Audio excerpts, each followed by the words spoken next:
একদম পুরো ড্যামেজ হয়ে গেছে অয়েল ফিল্টারটা। অ্যান্ড এটা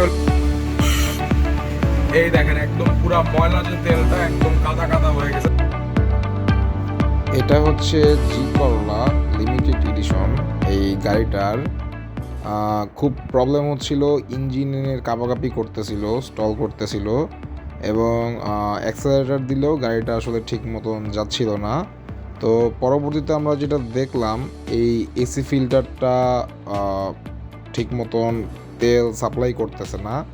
তো পরবর্তীতে যখন আমরা এসি ফিল্টারটা খুললাম তখন আসলে এই অবস্থা দেখতে পাইলাম যে এই প্রাইমারি ফিল্টারটা একদম টোটালি ব্লকড হয়ে গেছে, যে কারণে তেলগুলো এই ফিল্টার দিয়ে ঠিক মতন সাকশন করতে পারতেছিল না, যে কারণে আসলে তেলের সাপ্লাইটা ঠিক মতন হচ্ছিল না অ্যান্ড ইঞ্জেক্টর তেল পাচ্ছিল না।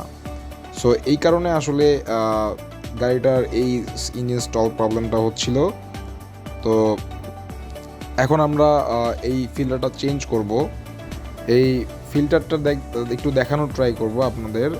এটা হচ্ছে পুরাতন ফিল্টারটা।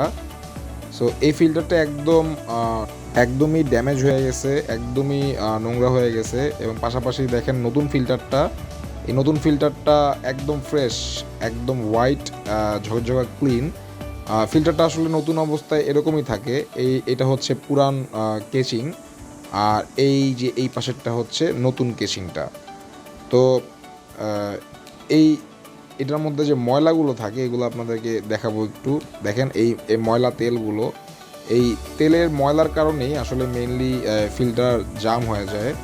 তো আমরা আসলে যেখান থেকেই তেল নেই, চেষ্টা করবেন আপনারা আসলে একটু ভালো জায়গার থেকে তেল নেওয়ার।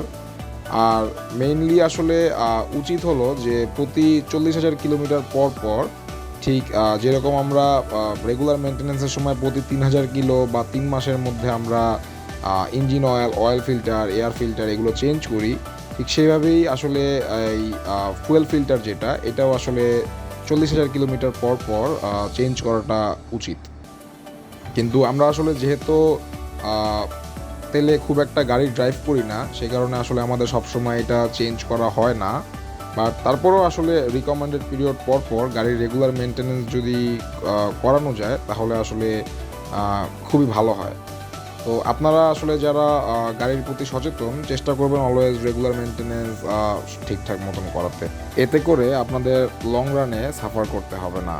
সো আজকে এই পর্যন্তই। Thank you for watching PS automobile. এরকম আরও ইনফরমেটিভ ভিডিও পেতে আমাদেরকে লাইক করে, ফলো করে সাপোর্ট করতে পারেন। Thank you so much.